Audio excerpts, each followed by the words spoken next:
My name is Greg Dorst, and I'm happy to be here today.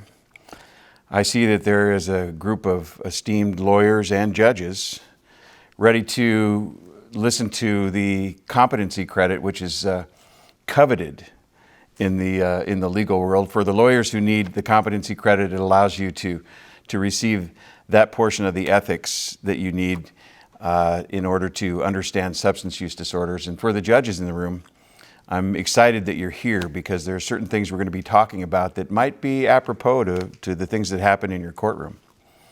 So our first speaker on this subject today is Jim Heiting. And I am particularly proud to introduce Jim Heiting wherever it is that we go, because he has a unique story and a wide range of experience in this field of competency, substance use disorders. Jim was the state bar president in 2005 and 2006 for the state of California. And Jim has a history of helping people as well as helping lawyers to be all that they can be. Jim is, and I know that I can share this because he'll share this with you. Jim is in recovery and has 31 years of sobriety. He has spent those 31 years trying to help particularly lawyers and judges and law students to find a better way to save their lives and their careers. And when he became state bar president, he started to do some things that were uniquely interesting because he was tasked with making public appearances and speaking to really important groups of people. And instead of leaving his recovery from alcoholism back home or in his office, he took that story with him. And he did it so that he could help anyone that might be hearing what he had to say in the audience or sometime later down the road, without regard for what other people might think of him for what had happened in his life, without regard for the judgment that people carried as a result of some of the things that happened while he was still drinking. So Jim became the state bar president, but not after having become the president of the Riverside County Bar Association and receiving various awards in that capacity and receiving even more awards, including the coveted Krieger Award, since he has been state bar president. So it's my pleasure to introduce to you one of my heroes who stepped into the fray and did all he could do and still does for those that are suffering. Jim? Ladies and gentlemen, members of the bench, I want to tell you that it's a great honor to be able to speak with you all about this very serious topic of substance use disorder and competence in our legal profession. It's become a real important topic in and around the nation for our legal profession. And you might ask why? Why has it become so important? Why do I have to attend this class? Why do I have to go through this? Well, I want to talk to you about a national task force, a survey that was undertaken in 2016 by the American Bar Association and by the Hazelden Betty Ford Center. And in that study, they wanted to update the incidence of alcoholism amongst lawyers and judges in our nation. They wanted to see if it was a problem that was growing or lessening, or even whether it was a problem at all. And during that time period when the impetus to put that program on, to do this survey took place, I was a member of the Commission on Lawyer Assistance Programs for the American Bar Association. And I want to tell you that as a part of that organization, we have placed lawyer assistance programs in every state in the nation. And so whether you're in California or South Dakota or New York or South Carolina, there is a program in your state. Whether it's called Lawyers Assistance Program or Lawyers Concerned for Lawyers, you have one in your state, and it's all a result of the American Bar Association's focus on this as a real issue in our profession. So in 2016, we had the benefit of studies in the early time period of my sobriety, at least in the 1980s, that were undertaken by the Northwestern Bar Associations in Oregon and Washington. And in those studies, it indicated that the incidence of alcoholism amongst lawyers was probably about 18 to 20%. So that means 18 to 20% of lawyers who drink alcoholically as of then. And we wanted to see if that had changed over the years or whether we could update that and make it more secure as a real study across the nation. So I spoke to the people at Hazleton and I spoke to the people at the American Bar Association. They got excited about the idea. They put their heads together and partnered up. And now as a result, we have this study that's gone across the nation and surveyed over 13,000 lawyers and determining whether the incidence of alcoholism and substance use disorders has grown or reduced, or if it's a real problem at all. And so as a result of that, I just want to read you a few things in regard to that. The National Task Force on Lawyer Well-Being finds that a 2016 ABA study with the Betty Ford Foundation that the substance use disorders among our profession is growing, that the profession is falling short when it comes to well-being, that there are growing incidents of alcoholism among young people, especially among the younger of our lawyers and law students. And when we talk about that, let me give you some figures. In 2016, and with currently practicing lawyers, the study found that between 21 and 36% qualify as problem drinkers. Do you know what that means? Do you know what that means? There are maybe, 50 people here. That means that of those 50 people, 21 to 36%, if they drink, are problem drinkers or have had problems drinking. That's extremely high. And one of the reasons we're up here is to talk about competence. We're up here to talk about competence. And in California, we have a rule of professional conduct, which is in our state, Rule 3-110, that requires us to act competently. And of course, I don't know about you, but when I was drinking, and under the influence of alcohol, I probably wasn't as competent as I was when I wasn't drinking. And so the rule states a member shall not intentionally, recklessly, or repeatedly fail to perform legal services with competence. That requires diligence, learning, skill, mental, emotional, and physical ability. Listen to that now. Mental, emotional, and physical ability to undertake the task and complete the task at hand. So you can do that. You don't have to, of course, know your subject as long as you hire others that would help you, that have that competence if you are in that situation. But you do have to act competently. And that's across the board in every state, in the American Bar Association rules, and everywhere else. And it goes on to state that a lawyer is not only responsible for him or herself, but you're also responsible for those around you. You're also responsible for your subordinates. You're also responsible for your paralegals. And so you see, you can't just say, I'm going to give it off because the responsibility isn't mine. And I know that that person is drunk, or I know that that person is incompetent, or I know that person has been doing speed or cocaine or whatever it might be, smoking too much dope. But it's not me, and so I can let that go. Well, you can't let that go. Not according to the rules of professional conduct. So I'm not saying to be a rat.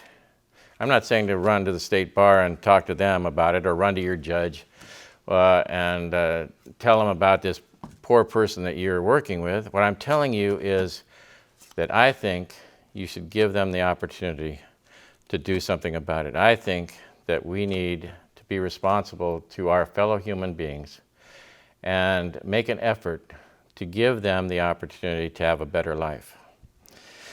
You see, Greg, he spoke to me, and one of the things that Greg said was he was proud of me that I got to be state bar president and I had all these accomplishments.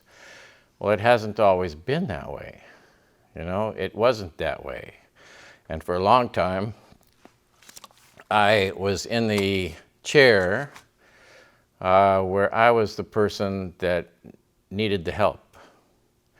And this program that we're involved with, these efforts that you and I can be involved with in life, we save lives. We save careers. We save families. And I know that because that's what happened to me. And so I want you to turn to some of your materials that we have here. And I've included a 20-question thing that I took when I was about 21 years old, 22 years old. And I was sitting at a little cafe, and they had this little pamphlet thing, and it had these 20 questions on it. And I was waiting for a hamburger to be cooked and brought to the table, and I was reading these 20 questions, checking off yeses and nos and yeses and nos. And I got to the bottom of it, and it talked about drinking. Do you lose time from work due to drinking? Have you ever had a blackout? Have you had remorse after drinking? Do you drink socially? Do you drink to improve your life? Do you drink at a certain time of day? All those things. And I encourage you that you should look at these materials and look at this test for yourself. And if you're not concerned about yourself, really, if you're not concerned about yourself and you're concerned about someone else, then think about how much this can mean for your mother or your brother or your father or your sister or your best friend or your aunt or your nephew or your son or your daughter or your wife or your husband, and how much of a gift you can give them when you understand how they can be helped. And so anyway, I took this 20 questions and got down to the end, and one of the questions is whether you build up self-confidence when you drink. And I thought, well, how can anybody answer no to that? Because everybody dances better when they drink, right? And so I got to the end of these, and it said if you've answered yes to any one of these questions, there's a definite warning that you may be an alcoholic. What? And if you've answered yes to any two, the chances are that you are an alcoholic. Well, I think not. I think this is a bunch of baloney. And then it goes on, it says if you've answered yes to three or more, you are definitely an alcoholic. And somehow I had answered more than three of these questions yes. And so I knew immediately what I needed to do. I needed to retake this questionnaire and to reevaluate these questions and answer them in a way that made more sense. I certainly hadn't thought them through well enough to understand them, and so I took the test again. And I couldn't avoid two yeses. I just couldn't do it. I couldn't avoid two yeses. And so for the longest time, for a long time, I didn't drink alone. Because one of the questions here is, do you drink alone? And I did not want to be an alcoholic. Now, you might think that these things are AA propaganda, because that's what I thought at first. I thought, well, these people are just trying to get you into a meeting and take your dollar, and get you to say you're an alcoholic. But when I got down to the end of this, it says, the above test questions are used by Johns Hopkins University Hospital in determining whether or not a patient is an alcoholic.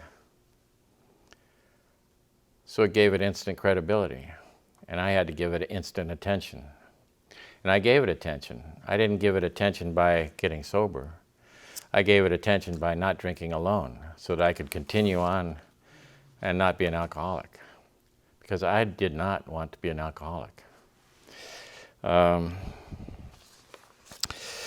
So I want to give you the definition of chemical dependency. It's in your materials, and it's a long definition. It's a primary chronic disease with genetic, psychosocial, and environmental factors influencing its development and manifestations, etc. But I think that when you boil it all down, you can get right down to this. If you look at about the third line up, it says, use of alcohol and other drugs despite adverse consequences. Use of alcohol and other drugs, you can put an or in there if you wish, use of alcohol and or other drugs despite adverse consequences. So what are adverse consequences? Well, did I get a DUI? Did I get in an accident? Did I get in an argument in an inappropriate time?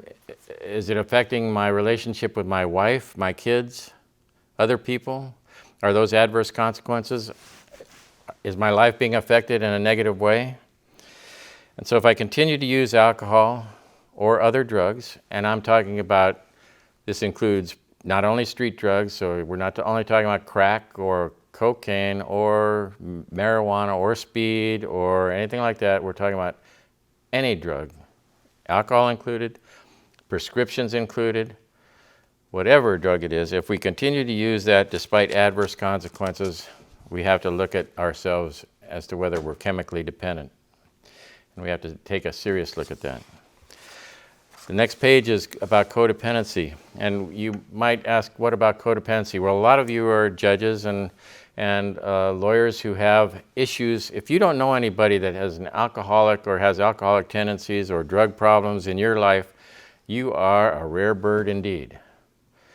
And so codependency is an issue that happens when people neglect their own needs because they're concerned about how this other person is perceived.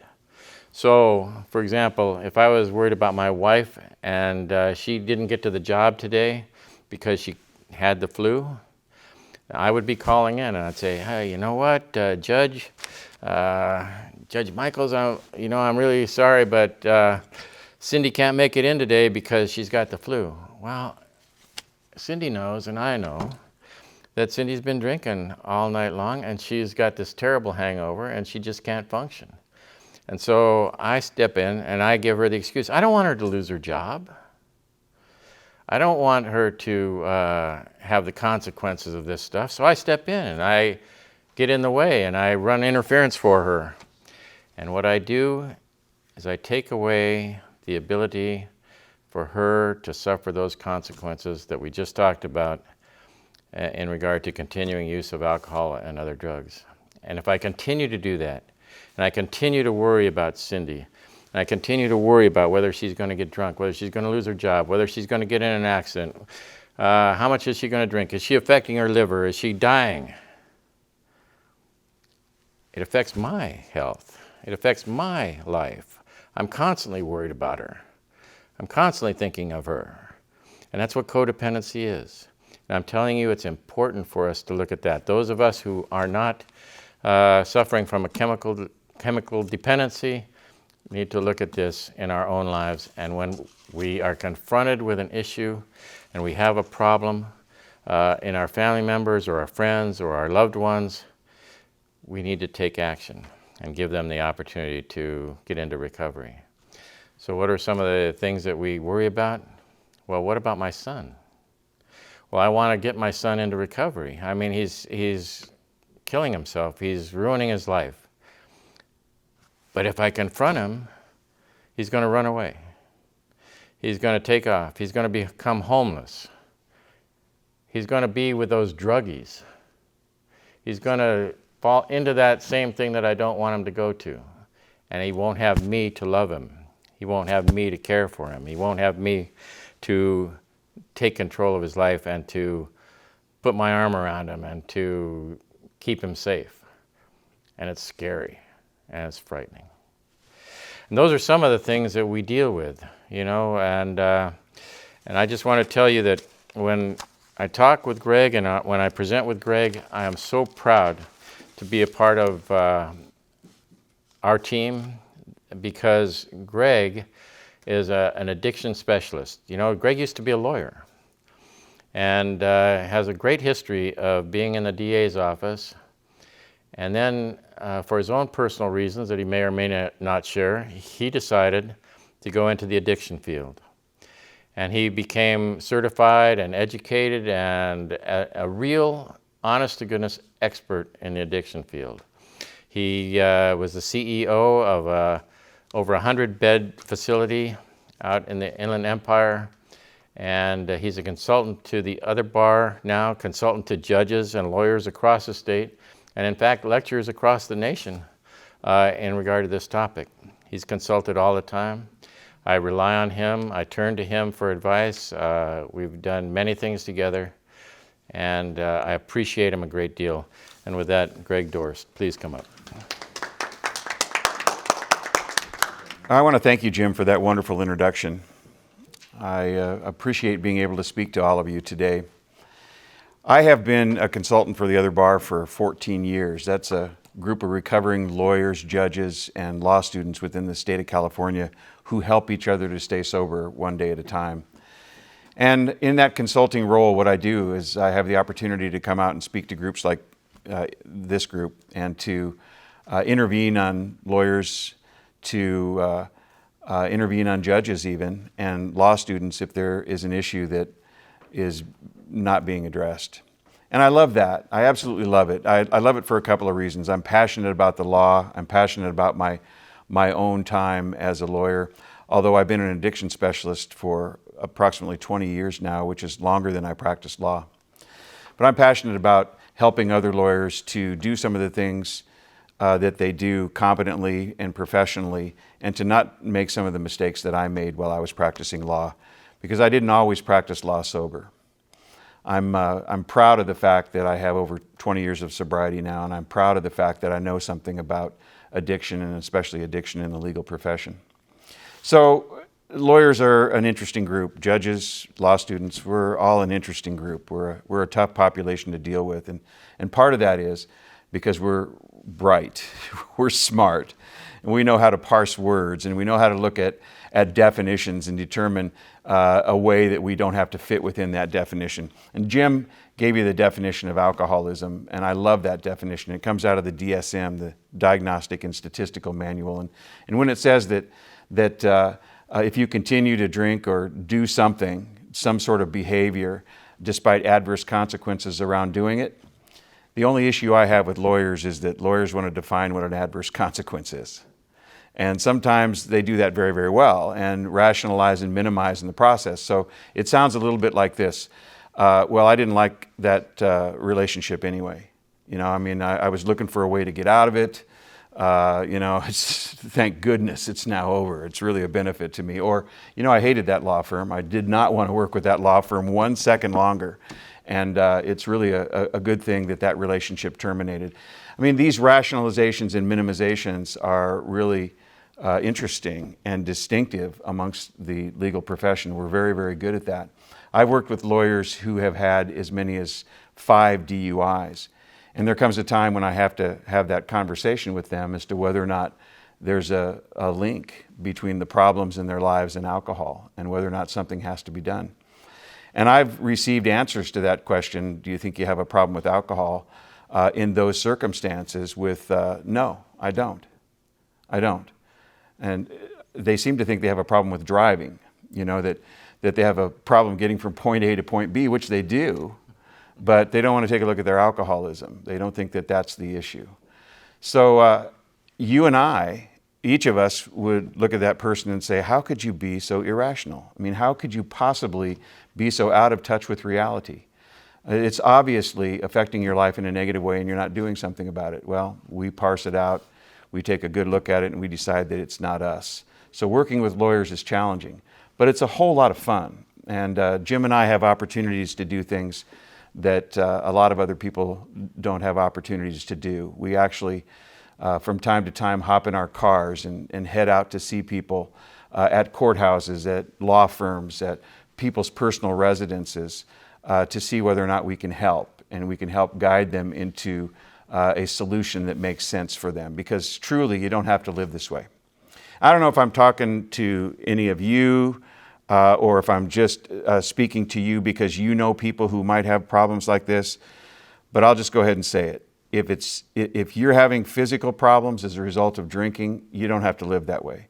If you're hungover and find that you're not making court appearances when you need to make them, or you're being supplied excuses by codependents in your life, you don't have to live that way.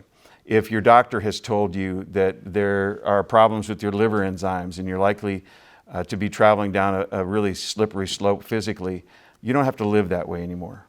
If you're finding that you are disconnected with everything and everybody and you're hiding everything in your life that you're doing, you don't have to live that way anymore. Now, there is a way out. You don't have to live a double life, and lawyers live double lives when they're alcoholics or addicts. And the reason for that is that we make our living on our reputation. And if somebody finds out about it, then we tend to lose business. So the hallmark of a lawyer in his or her cups or in their addiction is that they're intent upon hiding it. And many times they don't do a very good job. Many times they show up looking disheveled in court, if they show up at all. They're usually not ready when they're called on to answer ready or not for a trial or a motion. They usually need continuances for everything that they do, if they even show up. And you might notice physical changes over the course of time too, or maybe some other factors, broken blood vessels in the face, some issues with physical problems like broken bones that seem inexplainable, but might have happened during a fall while they were drunk. Those kinds of things occur, and watching out for those kinds of things in a person's personal life or professional life is kind of important.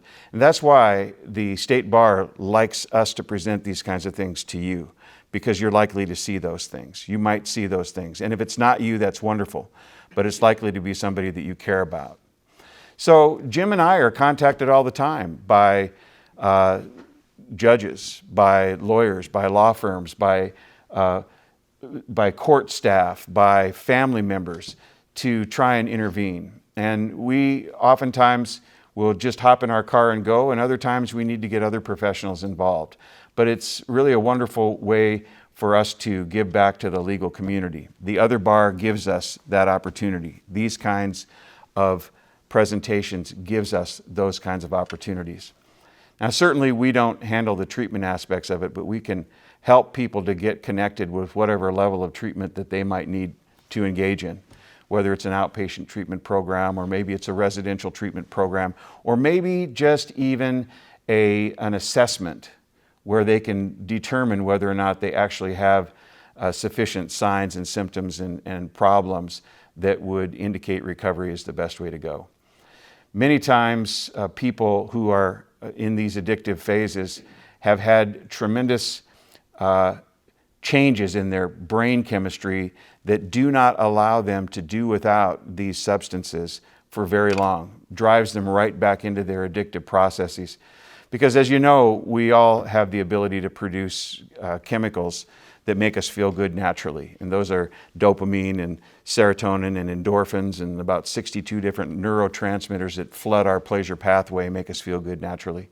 Over the course of time, if you use alcohol and drugs addictively, your ability to produce those chemicals lessens. And that's because the substances that you're using are mimicking those substances that are produced by your brain. And the brain feels no need to produce those any longer. So it does something called downregulate. The brain downregulates and stops producing the amount of those chemicals that make you feel good naturally. So if somebody says to you, like a spouse or a managing partner or even a judge at the time of sentencing or time that you're placed on conditions of probation, that you can't drink or use drugs any longer, it's really hard to do without help. Because once you stop, you feel like you're going to die. Your body is no longer able to produce those chemicals that make you feel good naturally, and you need a way to get away from the use and to find a space and some medical attention and treatment so that your body will start producing those chemicals naturally again. So it's really hard for people to stay in recovery unless they have some help if they've gone through that chemical process, that change. So Jim and I don't do that treatment. Nobody in the other bar does that treatment. What we do is we help people to stay sober once they've received what it is that they need. We provide a community where people can get together and support one another. And that's called the Other Bar in the state of California. It's a wonderful group of people, literally thousands of attorneys who have found recovery and a new way of living, have had their lives and their careers saved as a result of doing something different, taking some different steps, doing things that they've never done to become people they've never been. Their careers have many times just skyrocketed. I have to tell you this, Jim Heiting was not the state bar president when he was drunk. His career just skyrocketed because he's a talented human being that wasn't showing his greatest potential while he was drinking. And what we want to do is make sure that everybody has the opportunity to show their greatest potential. So Jim has been passing around some pieces of paper for you to write some questions on. And if you have any questions of us, we would be happy to answer those questions if you could pass them on in, and we can take a look at those. And additionally, what we want to do is offer you something, because we can't give you everything during the course of this presentation, but we can help you if you'd like to stick around and talk to us after this presentation. We'd love to have an opportunity to talk about what you or somebody else may need, or to help you to achieve some of the goals that you'd like to achieve. So it's been our pleasure. Thank you so much. Any questions? Thank you, Your Honor. I wanted to ask you a question before I get to these, though. And that is with the brain chemistry. You know, you talked about the brain chemistry and how it, the body, what do you call it? When it's called downregulation. Downregulation. The body stops producing at increments that bring it down to eventual zero. Okay, so my question is does that rebuild? If you stop drinking or taking drugs, does it rebuild, and how long does it take? It does. And usually it takes anywhere between 10 and 30 days, depending upon what substances were being used or abused. But the ability to produce those chemicals naturally will come back. But they cannot come back, the abilities to produce those chemicals cannot come back while a person is in active use. So that requires the first step, which is to stop using the offending substance. So the joy of life, the enjoyment of life can return then after the substance is stopped, even though at the immediate time it's going to be person's going to be very anxious. Absolutely. Yeah, people will engage in joyous activity and feel the pleasure. Over the course of time, it gets better and better and better for them. Thank you. All right, first question. Does the bar, or do you, anticipate a greater problem now that marijuana has been legalized? Well, that's a question that I get a lot, Jim, and I'm sure you get a lot as well. I don't know how the bar feels about legalization of marijuana and whether or not they anticipate problems, but my experience tells me that anytime somebody feels that they can, without penalty, start using something that affects the way that they feel from the neck up or the way that they perform their services, there's going to be a bit of a problem. So I think that the usage of marijuana will go up, but I don't think that it's going to create any sort of problematic behavior beyond what it is that we're already facing with other substances. You know, we have an issue with opioids today, and if people are legally prescribed opioids, and they overuse them, they can get in just as much trouble as anybody else can. So the Vicodin, oxycodone, those things is what you're talking about? Yeah, I'm talking about painkillers? Synthetic opiates, which are opioids. They're painkillers, yes. And they affect the opioid receptors. But if you overuse those, you're going to have a problem. And you're going to have a problem with the practice of law. If you overuse other legal substances like alcohol, you're going to have a problem practicing law. If you overuse marijuana, you're going to have a problem practicing law, despite the legality of those substances. Whether or not marijuana has become legal is not necessarily going to affect their status of good lawyer, bad lawyer. Okay, I think I'll take this one here. What happened to your law practice while you were going through your alcoholism and denial? Well, I was a very well-respected lawyer, a young lawyer, in my early to mid-30s when this all was coming to a head, and probably nobody in the bar, the county bar, or the places where I practiced knew that I was having a problem with alcoholism. I knew that I was having a problem. I knew that I was having more and more trouble stopping. That, you know, the old saying, alcohol isn't a problem for me, I can stop anytime I want, I've done it hundreds of times. Mm-hmm. Well, that was me. And so at this point in time, though, it went from a point where I could stop for a month or 6 weeks to a month to 2 weeks to a week at a time, to the point where I couldn't go one day without drinking. I had to drink every day, and it didn't matter how guilty I felt, and it didn't matter how much it was affecting my life. I would promise myself, I would swear to you, I won't drink today. I promise you, and I meant it from the very bottom of my soul. I will not drink today. And I think that brain chemistry issue came up, and I would get through the day to the point where I'd get anxious, and my life would feel like it was falling apart, and I would be headed home, and I knew what could relieve this. I knew how I could make myself feel better. I have a drink, man. All I need is one drink.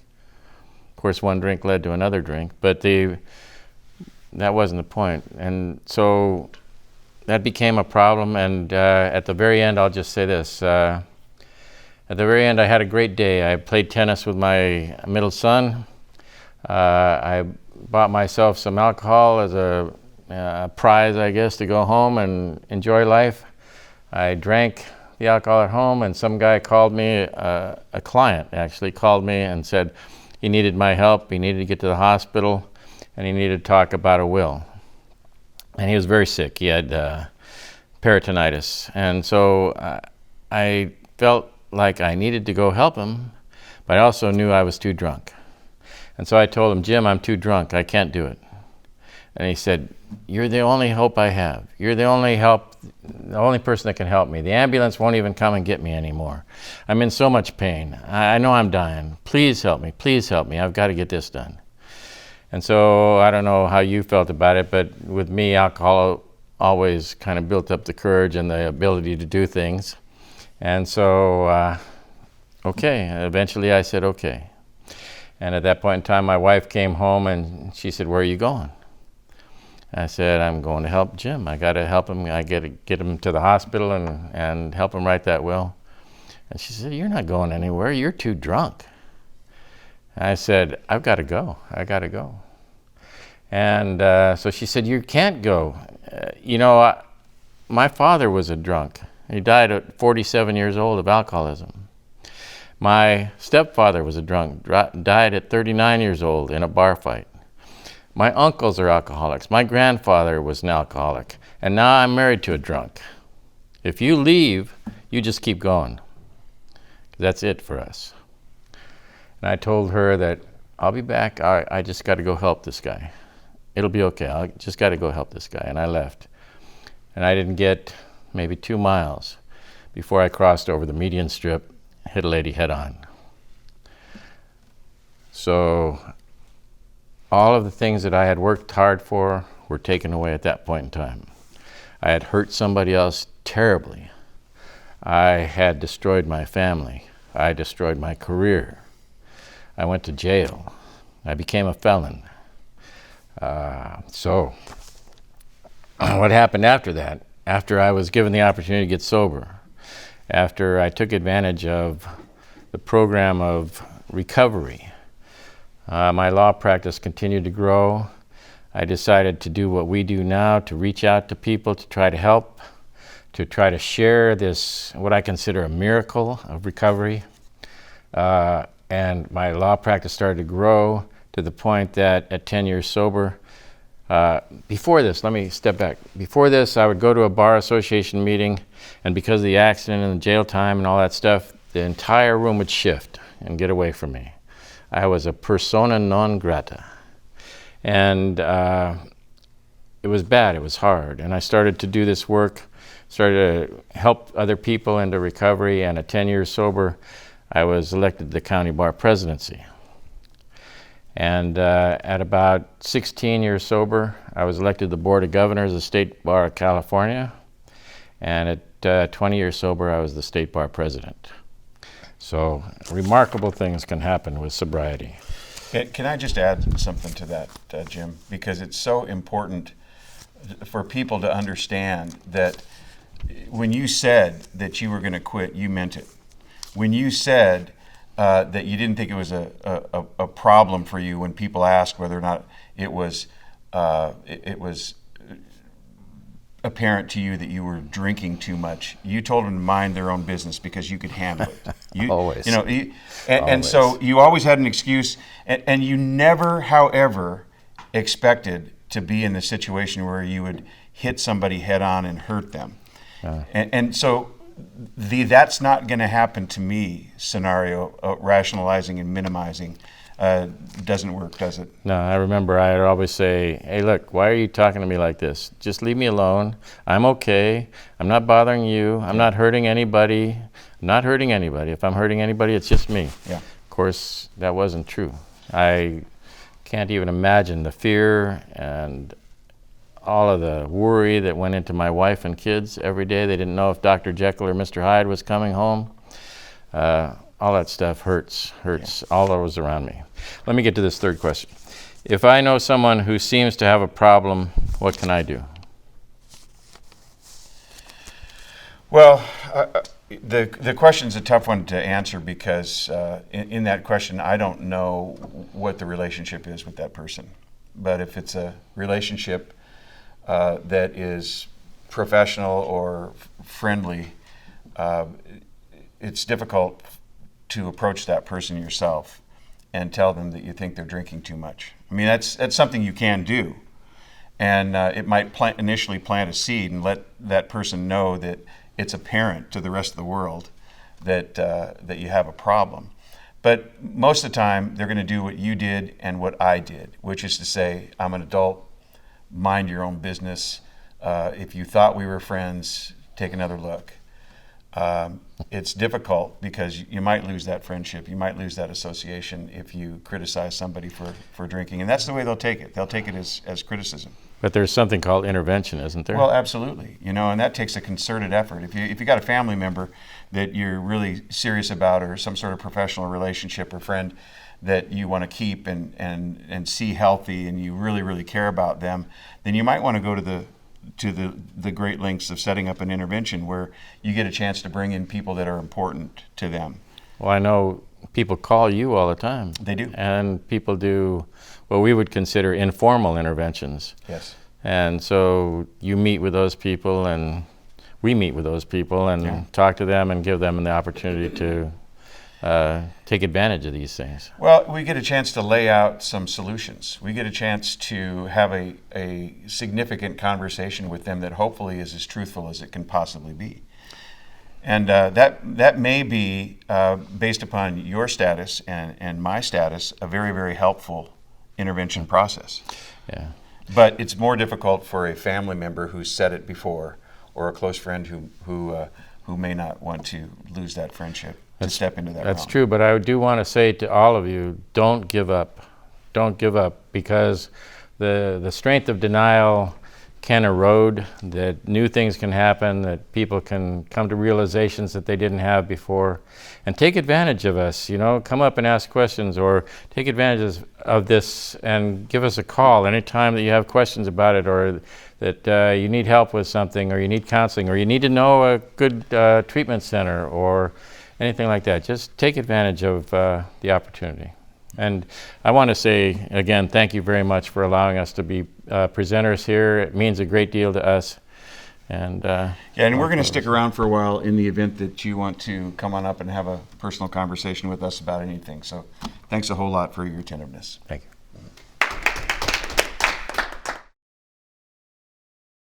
Hi. Jim Heiting. Hi, Judge Michaels. Greg Dorst. Nice to meet you. So nice to see you.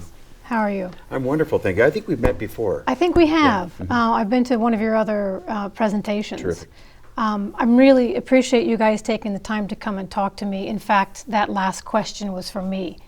I have somebody that I really would like to get your advice about.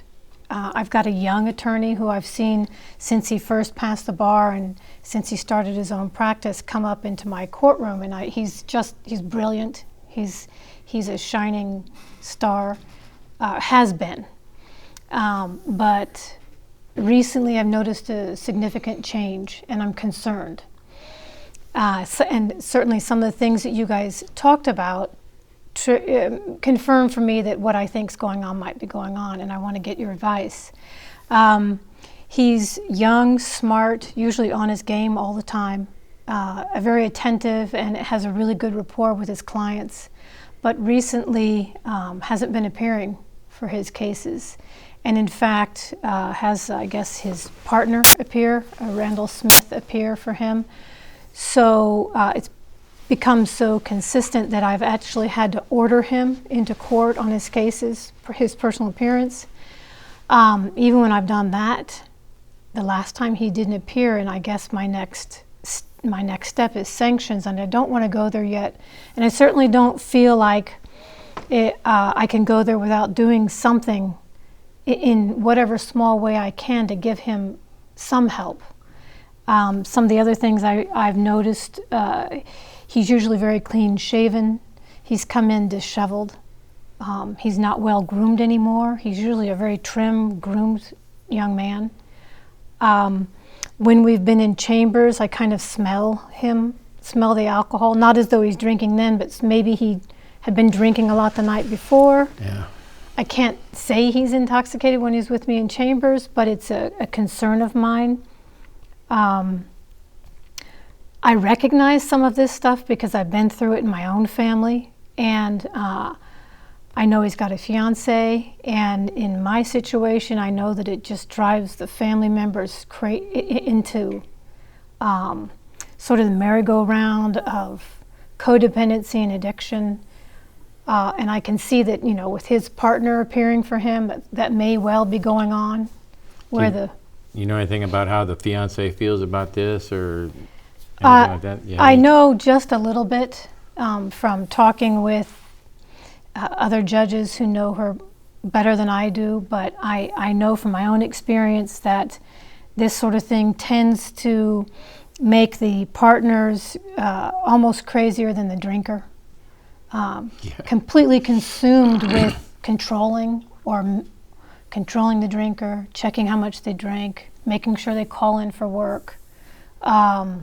mitigating the damages to the point where I don't know who's more wound up, the codependent or the drinker. True. Yeah. At least the drinker gets the relaxation. The codependent's just spun.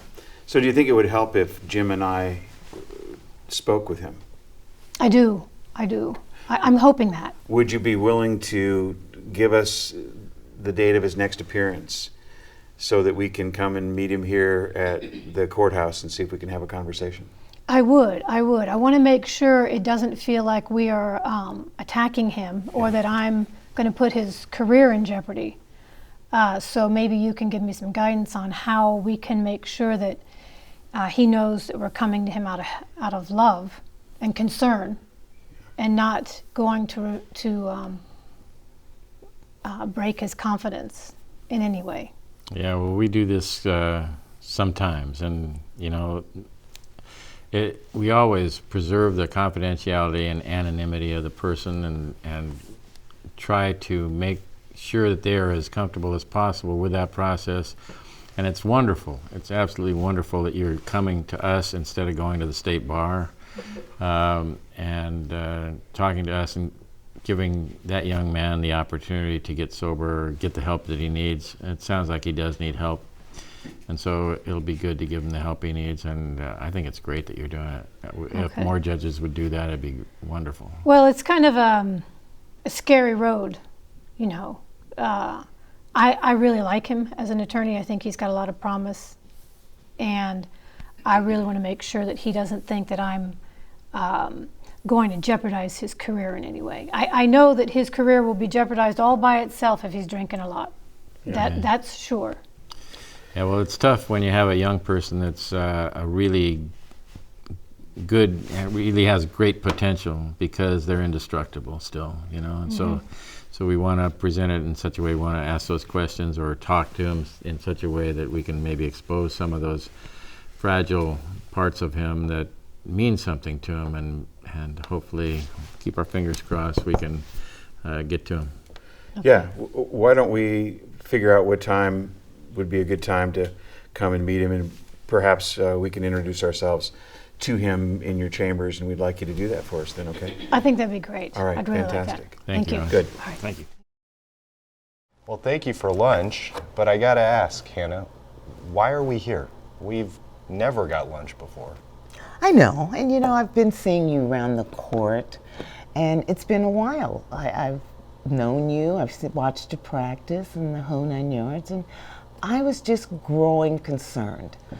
I would see you looking a little different and sounding a little different, and I admire you as a lawyer, and I always have.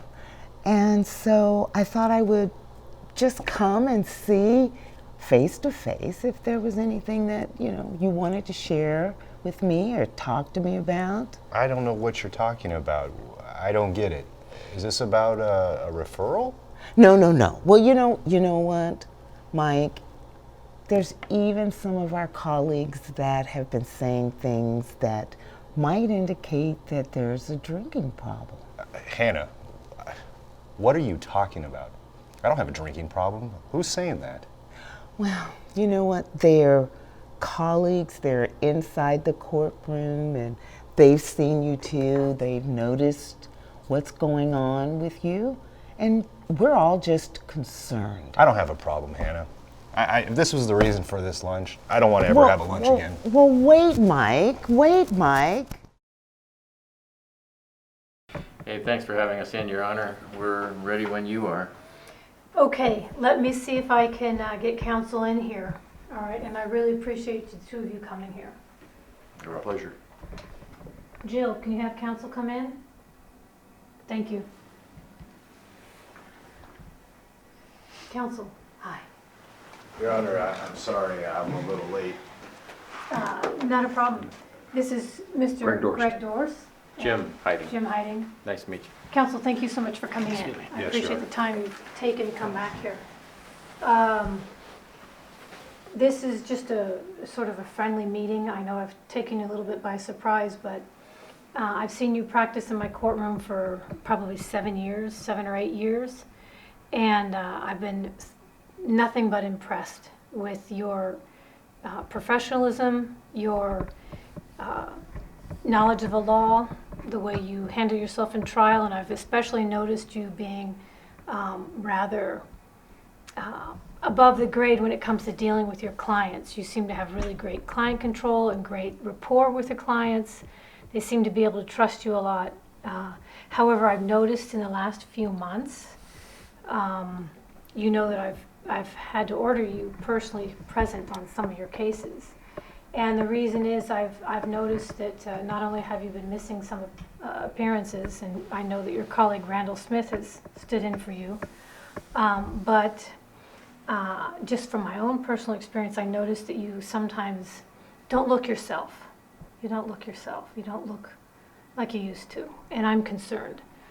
You know, the next step from me ordering you here and you not getting there that one time is sanctions from the bench, and I don't want to go there yet. And I want you to feel completely confident that this conversation is between the four of us and absolutely nobody else. I know I've taken you by surprise, but just hear me out for a couple more minutes. I can tell that you're concerned about what I have to say. So, I have had a lot of experience personally and professionally dealing with problem drinking, and I think that's what I see going on here. And the reason I've taken a special interest in you is that I think you're one of the brightest, shining young attorneys that we have, and I don't want to see you continue down this road without me at least trying to help you in some way, to reach out to you. I'm reaching out to you because I've had this experience in my own family. And I know that what I see on the surface is probably nothing compared to what's going on at home, what's going on with you.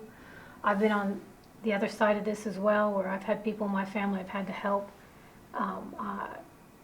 Their drinking became so problematic that I don't know who was worse off, me or them. It became so destructive to my family that all I ever thought about day in and day out was how I could get that person to stop drinking. I don't want to have that happen in your family. Or if it's happening now, I want to see if we can do something to bring some sanity back into your life and see if we can help you with whatever resources we have. And these two men here they've walked through paths you can't even imagine. Somebody didn't intervene with them early enough. So I think that's why we're all here. Your Honor, I can explain. I had to miss a couple times. It wasn't that big of a deal, though. Mr. Smith can always cover for me. But I don't have a problem with drinking. I got a pretty big caseload right now, but I don't have a problem. Now, I know you have a really lovely fiance. What does she think? I'd really rather not talk about her. She doesn't understand much of what's going on right now anyway. So, You know, the judge has a point, and she has a point from the bench's perspective. And she's not down in the trenches like we are. She doesn't talk to lawyers all the time like we do, other than from the bench in a more formal way.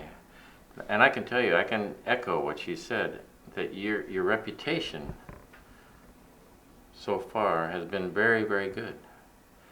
And I think what we're saying is that we're hearing from people, I don't mean just your fiance or somebody that you don't give credibility to, but credible people, that there's a problem going on, that there are problems showing up, that they smell drinking on your breath, they smell alcohol on your breath in the mornings, that your performance isn't as good as it has been, that we'd like to see you stick around.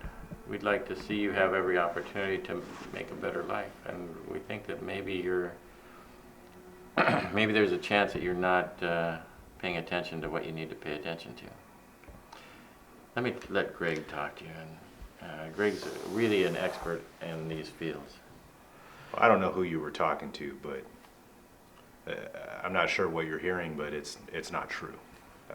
What you just heard, that's not true. I don't have a problem. So Mike, let's talk about some things that are true from your perspective. Let's take a look at what's going on in the various aspects of your life and see whether or not there might be a problem or maybe not. So do you ever suffer from hangovers? I have, yeah. Yeah. And But- please, one of the things that's really important here for you and for us is to be honest. Just here. Just be as honest as you possibly can, and everything stays here. You agree? Yes. You agreed? Absolutely. Everything stays here. Not a thing goes out to anybody else. So let's just speak honestly. You ever suffer from hangovers? Yeah. Does it affect your performance?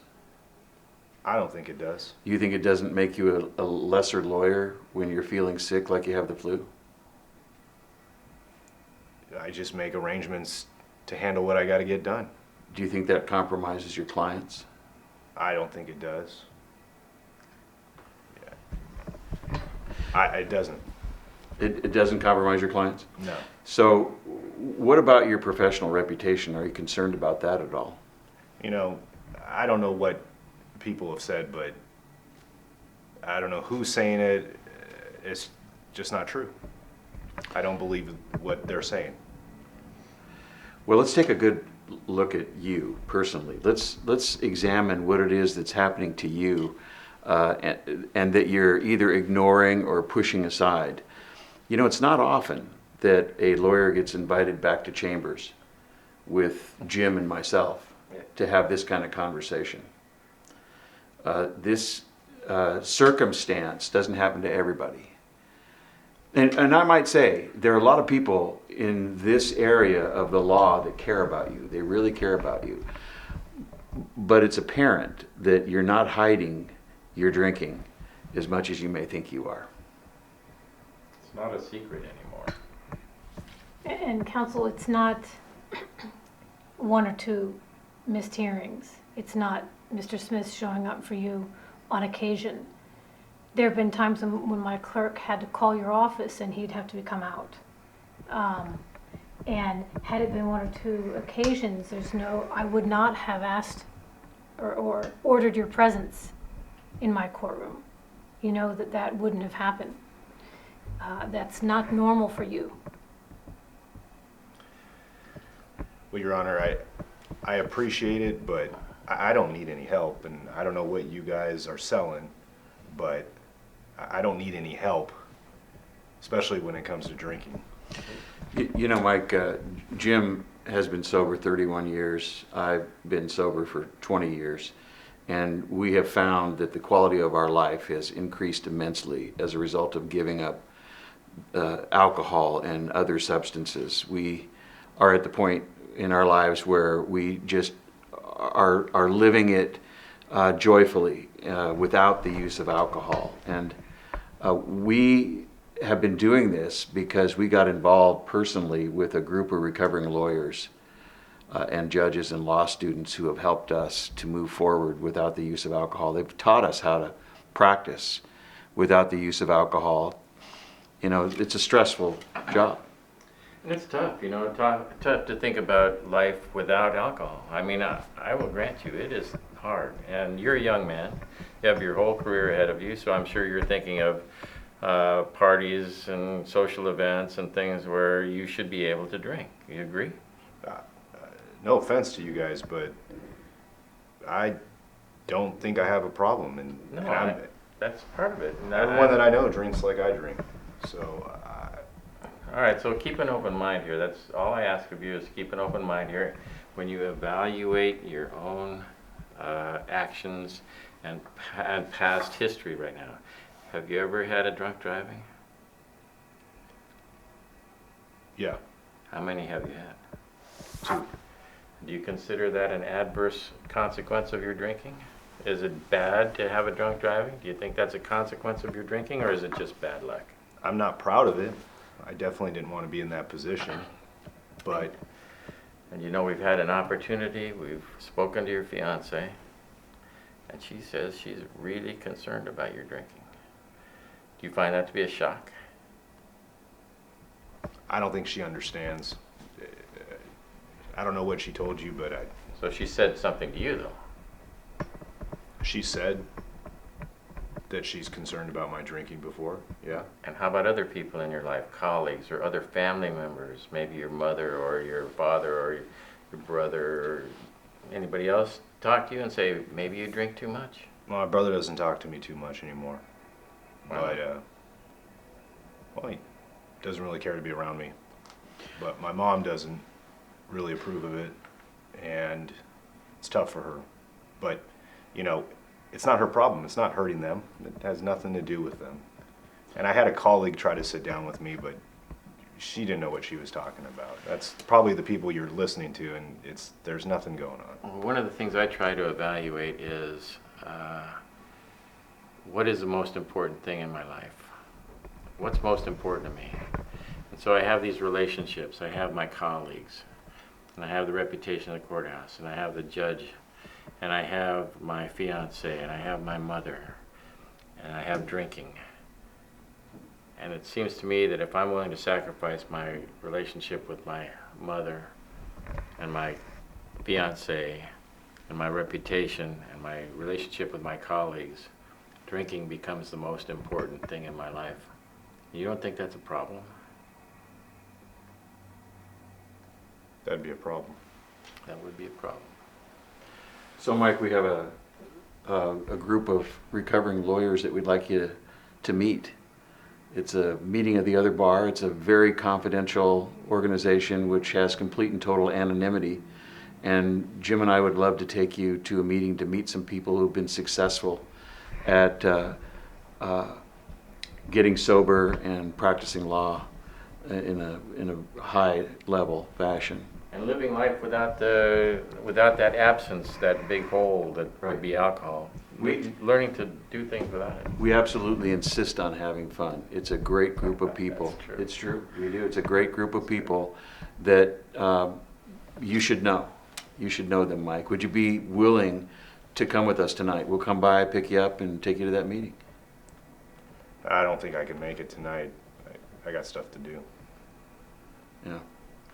Well, is there anything more important than your relationship with your fiance? No, I don't think so. Is there anything more important than your fiance and your professional reputation? No. Yeah. So why don't we safeguard those things? And I'd just like you to have an open mind. Just say yes. This is one evening. Some people that are there at these meetings can be very, very helpful to you. Just come with us to this meeting, say yes, and if you don't like it, you don't have to come again. And you don't have to say anything, you don't have to identify yourself, don't have to use your name or anything else. Just come and sit and listen, that's it. What time can we come by? How about right after you get off work at your office? We'll come on over to your office and pick you up. Okay? I can do that. And why don't you have your fiance call me? Okay? I can talk with her. I can help her feel a little less afraid about what's happening. I appreciate that. You're a good man, Mike. Things are gonna work out just fine, man. You're gonna be glad you made this decision. You're going to be a different man. Okay, we'll see you tonight. All right. All right, Thank Mike. you. Thank you. Take it easy, man. Thank you. Thank you, Counsel. All right. Well, Mike, here we are at the other bar meeting. Really glad you came with us. What we're going to do is we're going to introduce you to some people. Hi, Jim. And, Hi, how you doing? We'll have some I'm coffee and great. get How about comfortable. you? Good to see you. Oh, Good to Hannah, see you. good to see you. Hi. Really, really good to How see are you. you? I'm wonderful, thanks. Hey, I want to introduce you to a friend of mine. This is, I know Hannah. Yes. Wow. I didn't know you were in recovery.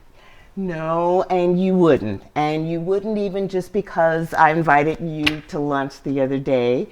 It's a program that, even though I've been here for 5 years, it's based in anonymity, and your progress or even your presence here remains anonymous unless you let somebody know. And Boy. so I've been here 5 years and you didn't know, even though we see each other in court all the time. Well, I think very highly of you, and I'm really sorry for my reaction at lunch, but I'm really glad that you tried to talk to me, and I'm glad to be here. I'm just glad you're here too. No problem about lunch. I'm gonna go Okay, grab a seat. let's get a seat. Thank you guys for being here. I really appreciate the time. Hannah, you've been an invaluable member to our community. You know, you got Mike here, and look at him. I mean, here we are 5 years ahead. Yes. And you have hit heights we didn't even think you could hit, that we hadn't even dreamed about prior to bringing you in. And now, Hannah and Mike, I have another request for you. We've got somebody who needs your help. I'm wondering if you are ready to talk to him? Of course. Yeah? Absolutely. And, you know, and let me say, Your Honor, it's been an absolute privilege. You know, it's been 5 years later. Mike can still talk to him about anonymity and only sharing what he wants to share, and we can bring someone else along with us. Yeah. And that It'll anonymity, be a pleasure. you know how it stayed here when you were here 5 years ago, and you were very skeptical. Would that be fair to say? Yes, a lot has happened in 5 years, Your Honor, and I really appreciate you setting that meeting up, and I appreciate your friendship, Hannah, and the anonymity and being able to be somewhere where I could share what I needed to share. Yes. A lot has happened. Yes. I'm married, my practice is thriving, And I'm grateful that we have an opportunity to help someone out. We couldn't have it any other way. You guys are invaluable to the practice of law, and just to think that you might bring sanity and health to another family. I'm very excited about this. So give me a second, I'll call him in. Thank you. Let's do Jill, it. Yes. can you call counsel in?